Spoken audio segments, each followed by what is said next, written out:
Hello everyone, welcome to PG smart learning. I hope you all are doing great. आज की video में हम हमारी second closure property that is closed under intersection को check करेंगे कि क्या एक रेगुलर लैंग्वेज क्लोज्ड होता है फॉर द इंटरसेक्शन ऑपरेशन और नॉट। डिटेल में हर पॉइंट को समझते हुए चलेंगे, तो वीडियो को एंड तक जरूर देखना। तो सबसे पहले क्विक रिकैप करते हैं क्लोजर का क्या मतलब होता है। जब हम बोलते हैं लैंग्वेज क्लोज्ड है अंडर किसी भी ऑपरेशन के लिए, इसका सिंपल सा मीनिंग होता है अगर सेम क्लास के लैंग्वेज पे कोई ऑपरेशन अप्लाई करो और रिजल्ट उसी क्लास का लैंग्वेज मिले, इसका मतलब क्या हुआ कि वो क्लोज्ड है फॉर दैट ऑपरेशन। एक एग्जांपल से भी समझते हैं। हमारे पास एक सेट है इंटीजर का, ठीक है, उसमें से हमने दो एलिमेंट को पिक करा है। सपोज करो हमने 3 और 5 को पिक करा, ठीक है। हमने क्या चेक करना है कि क्या इंटीजर जो सेट है वो क्लोज्ड है for the operation addition.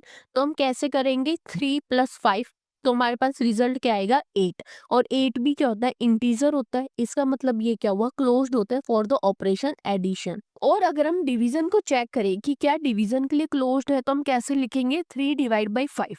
Result क्या आएगा 0.6। लेकिन 0.6 हमारे पास इंटीजर नहीं होता है, वो डेसिमल में आ जाते हैं। इसका मतलब ये क्या नहीं हुआ, क्लोज्ड नहीं हुआ फॉर द डिवीजन ऑपरेशन। ठीक है, इतना क्लियर है। तो सिंपल वर्ड में क्या हुआ, अगर हम रेगुलर प्लस रेगुलर कर रहे हैं, मतलब कि हम अगर हमारे पास एक रेगुलर लैंग्वेज है, दूसरी भी रेगुलर लैंग्वेज है, और उसके ऊपर हम कोई भी ऑपरेशन को परफॉर्म कर रहे हैं, तो रिजल्ट पे हमारे पास रेगुलर लैंग्वेज आना चाहिए, तो ही वो क्लोज्ड माना जाएगा। अदरवाइज वो क्लोज्ड नहीं माना जाता है। ठीक है, इतना क्लियर है। अब समझते हैं क्लोज्ड अंडर इंटरसेक्शन। अगर L1 एंड L2 दोनों रेगुलर लैंग्वेज है, तो L1 इंटरसेक्शन L2 भी रेगुलर लैंग्वेज बनेगा। मतलब रेगुलर लैंग्वेज हमेशा क्लोज्ड होता है फॉर द ऑपरेशन इंटरसेक्शन। अब ये कैसे क्लोज्ड होता है उसको हम डिटेल में समझते हैं। ये समझने से पहले कि ये क्लोज्ड कैसे है, हम सबसे पहले ये समझते हैं कि इंटरसेक्शन का मीनिंग क्या होता है। L1 इंटरसेक्शन L2 में सिर्फ वही स्ट्रिंग आएगी जो L1 में भी प्रेजेंट है एंड L2 में भी प्रेजेंट है।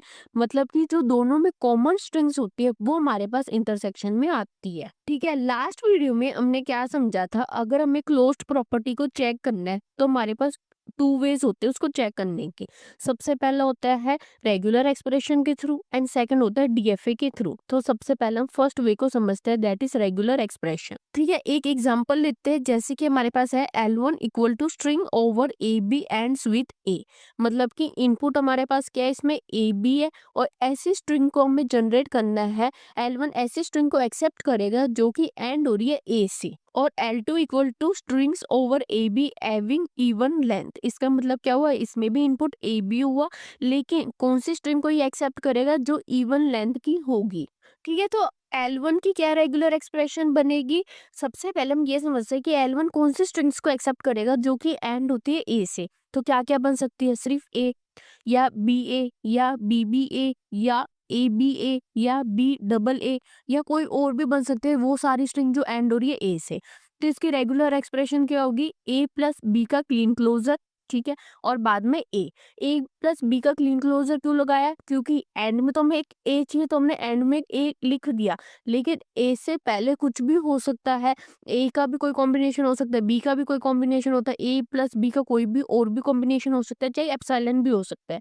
क्योंकि हमें क्या चाहिए, सिर्फ एंड हो रही है ए से, लेकिन स्टार्टिंग में कुछ भी हमें उससे कोई लेना देना नहीं है। ठीक है, और L2 की क्या रेगुलर एक्सप्रेशन बनेगी, कौन सी स्ट्रिंग को एक्सेप्ट करेगा, जो इवन लेंथ की हो। तो क्या स्ट्रिंग्स बन सकते हैं हमारे पास, चाहे एप्सिलॉन हो या ए बी या बी ए या ए या बी या फिर क्या बन सकते हैं, डबल ए डबल बी या डबल बी डबल ए या फिर 4 टाइम्स ए 4 टाइम्स भी, कोई भी स्ट्रिंग बन सकते हैं जो इवन लेंथ की हो। तो इसकी क्या रेगुलर एक्सप्रेशन बनेगी, ए प्लस बी ब्रैकेट में इंटू में ए प्लस बी ब्रैकेट में उसका पूरा कंप्लीट ब्रैकेट का क्लीन क्लोजर। अब कंप्लीट ब्रैकेट का क्लीन क्लोजर हमने क्यों दिया, क्योंकि हमें इवन लेंथ की चाहिए, इस वजह से। अगर हम दोनों पे अलग अलग क्लीन क्लोजर लगाते तो क्या हो सकता था, और लेंथ की भी आ सकती थी। हो सकता है जो सबसे पहला उसका एप्सिलॉन हो जाए और दूसरा में कोई स्ट्रिंग जनरेट करके दे दे, तो और लेंथ की भी आ सकती है। इसमें हमने कंप्लीट पे इसलिए लगाया क्योंकि हमें इवन लेंथ की चाहिए। अब क्या करेंगे, या तो दोनों ही एप्सिलॉन देंगे या दोनों ही स्ट्रिंग जनरेट करके देंगे, और उससे हमारे पास हमेशा इवन लेंथ स्ट्रिंग आएगी। एक छोटी सी रिक्वेस्ट है, सब्सक्राइब करना मत भूलना। ठीक है, इतना क्लियर है। अब समझते हैं रेगुलर एक्सप्रेशन क्या बनेगी L1 इंटरसेक्शन L2 की। अब L1 इंटरसेक्शन L2 में हमारे पास कौन सी स्ट्रिंग्स एक्सेप्ट होगी। अब इंटरसेक्शन है तो जो दोनों में कॉमन है, मतलब कि एंड भी होनी चाहिए ए से और इवन लेंथ की भी होनी चाहिए, वही स्ट्रिंग्स हमारी एक्सेप्ट होगी इंटरसेक्शन में। तो इसकी रेगुलर एक्सप्रेशन क्या बनेगी, bracket A plus B bracket close, फिर वापस से bracket A plus B bracket close, complete bracket और उसका क्लीन क्लोजर, इनटू में A plus B bracket close into में ए। अब जो स्टार्टिंग में है ए प्लस बी इंटू में ए प्लस बी और उसका पूरे का ब्रैकेट, ये किसकी रेगुलर एक्सप्रेशन है, L2 की, और जो लास्ट में है वो किसकी है, L1 की। अब आप ये सोच रहे होगे कि जो L1 है उसमें हमने ए प्लस बी में वहां पे तो क्लीन क्लोजर यूज किया था, पर यहाँ पे क्लीन क्लोजर क्यों नहीं यूज किया। अगर आप ये देखो, अगर ए प्लस बी पे भी हमने क्लीन क्लोजर यूज कर देते तो इससे क्या होता कि ये हमारे पास कोई भी लेंथ की स्ट्रिंग जनरेट कर सकता था, चाहे वो इवन हो चाहे वो ओड हो। ठीक है, L1 की जो उसमें क्या था, कोई भी लेंथ की स्ट्रिंग आ रही थी, इवन की भी आ रही थी, ओड की भी आ रही थी। लेकिन इंटरसेक्शन में हमारे पास क्या कंडीशन है कि इवन लेंथ की होनी चाहिए। इस वजह से हमने क्या करा, जो L1 की रेगुलर एक्सप्रेशन है उससे हमने क्या करा, सिर्फ दो ही अल्फाबेट को जनरेट करा। जो एक जनरेट करेगा वो ए प्लस बी जनरेट करेगा, एंड सेकेंड जो लास्ट में ए है वो तो सबके क्या रहेगा, सेम रहेगा। तो हम ये देखते हैं कि क्या स्ट्रिंग्स हमारी जनरेट हो रही है अगर हमने क्लीन क्लोजर यूज नहीं किया है। ए या बी ए या ए या डबल ए बी ए या और कोई भी स्ट्रिंग्स हमारी जनरेट हो सकती है। ठीक है, अब ये कैसे जनरेट हुई उसको मैं आपको थोड़ा सा समझा देती हूँ। ए कैसे जनरेट हुआ, जो स्टार्टिंग में क्लीन क्लोजर है वो हमें क्या दे रहा है, एप्सिलॉन, और जो उसके बाद है ए प्लस बी, वहां से हमें ए मिल रहा है और लास्ट में ए तो हमारे पास रहेगा। ठीक है, सेम बी किससे जनरेट हो रहा है, जो स्टार्टिंग में है क्लीन क्लोजर पार्ट वो हमें एप्सिलॉन दे रहा है, और जो बाद वाला ए प्लस बी वहां से हमें बी मिल रहा है और लास्ट वाला ए हमारे पास एज इट इज है।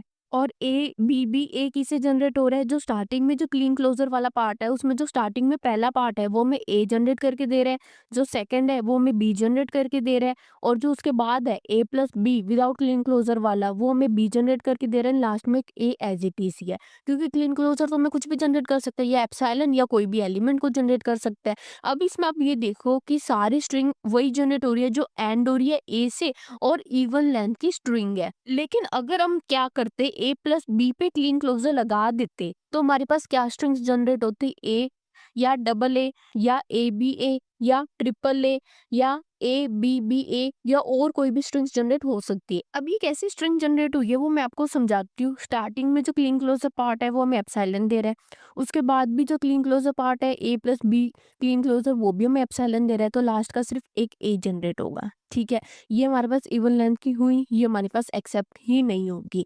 उसके बाद क्या है, जो स्टार्टिंग में फिर से क्लीन क्लोजर है वो हमें एप्सिलॉन दे रहा है, और जो बाद वाला ए प्लस बी क्लीन क्लोजर वो हमें क्या दे रहा है, एक ए जनरेट करके दे रहा है और लास्ट में एक ए है, ये कि हमारे पास इवन लेंथ की स्ट्रिंग है।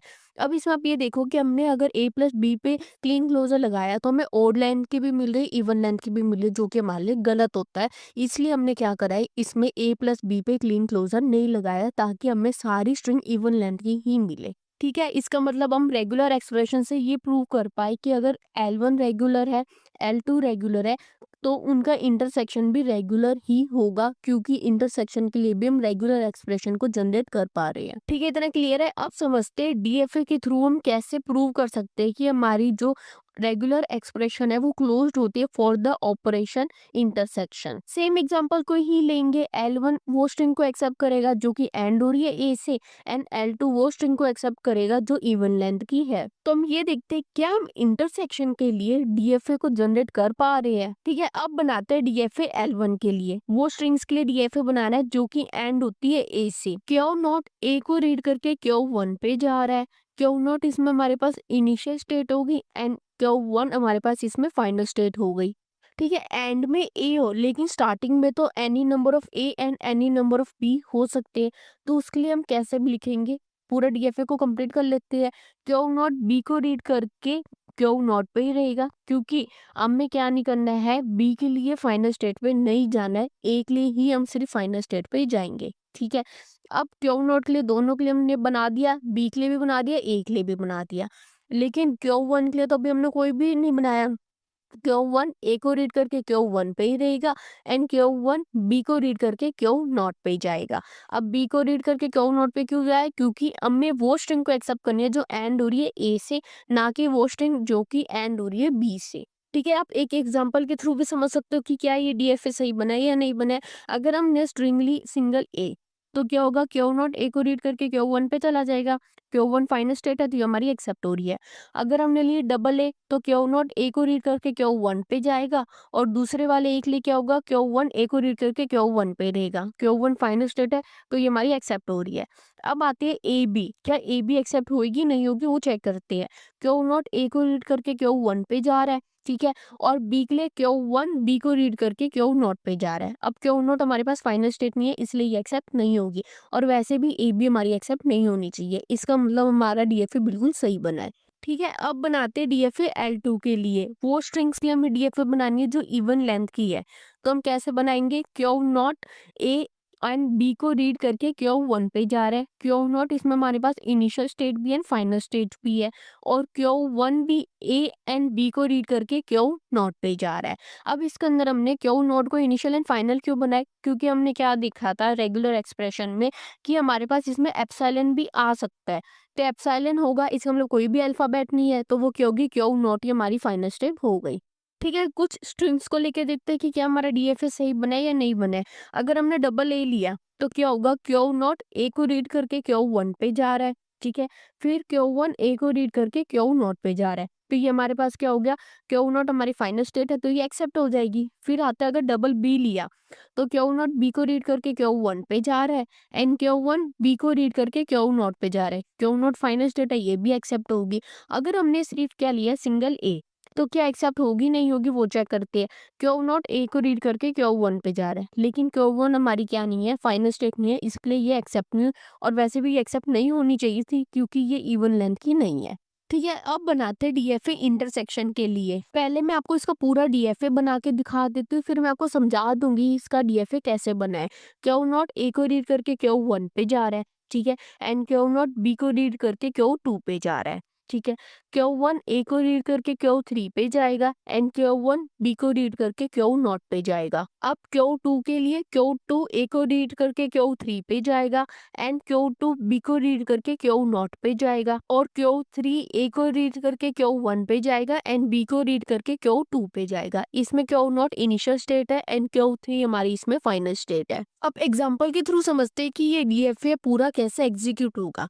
ए अगर हमने स्ट्रिंग ली तो क्या होगा, Q0 A को रीड करके Q1 पे जाएगा, ठीक है, एंड Q1 A को रीड करके फिर Q3 पे जाएगा। अब Q3 हमारी फाइनल स्टेट है तो ये एक्सेप्ट हो जाएगी।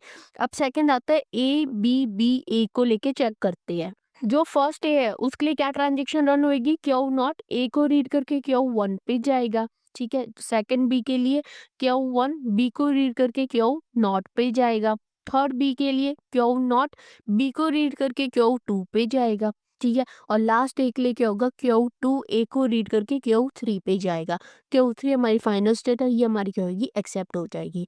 इस DFA को बनाना काफी सिंपल है। क्या करोगे, सबसे छोटी स्ट्रिंग हमारी क्या बननी चाहिए, ए, तो उसके लिए हम सबसे पहले बना लेंगे। क्या लिखोगे, Q0 A को रीड करके Q1 पे जाएगा, ठीक है, एंड Q1 A को रीड करके Q3 पे जाएगा। अब ये हमारी क्या होगी, Q3 फाइनल होगी एंड Q0 सॉरी हमारी इनिशियल होगी। ठीक है, इसका मतलब क्या हुआ, दो रेगुलर लैंग्वेज हमेशा क्लोज्ड होगी अंडर द ऑपरेशन इंटरसेक्शन। इसका मतलब कि दो रेगुलर लैंग्वेज के ऊपर अगर हम इंटरसेक्शन ऑपरेशन को परफॉर्म करेंगे तो हमारे पास रिजल्ट भी रेगुलर लैंग्वेज ही आएगा। Q0 हमारी इनिशियल होगी। उसके बाद हम क्या करेंगे, सिंपल है, A B के लिए कंप्लीट करते हुए जाएंगे DFA को। अब हमें DFA से भी प्रूव करना आ गया कि अगर L1 हमारे पास रेगुलर लैंग्वेज है, L2 भी हमारे पास रेगुलर लैंग्वेज है, तो उनका इंटरसेक्शन भी हमारे पास रेगुलर लैंग्वेज होगा, क्योंकि L1 के लिए भी हम DFA बना पा रहे हैं, L2 के लिए भी हम DFA बना पा रहे हैं एंड इंटरसेक्शन के लिए भी हम DFA बना पा रहे हैं। तो दोस्तों ये था आज का लेक्चर। अगर आपको कुछ भी डाउट है आप कमेंट सेक्शन में पूछ सकते हो। Don't forget to like share and subscribe to PG smart learning.